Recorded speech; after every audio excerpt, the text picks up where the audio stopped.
Kaya kayo apat ng palamig.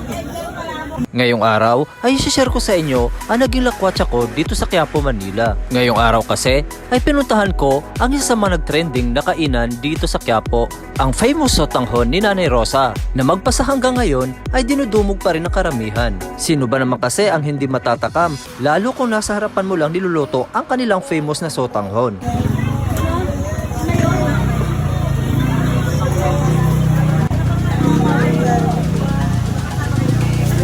Kita nyo naman, talagang nakulo-kulo pa ang sabaw at talagang makikita nyo na fresh pa yung mga gulay na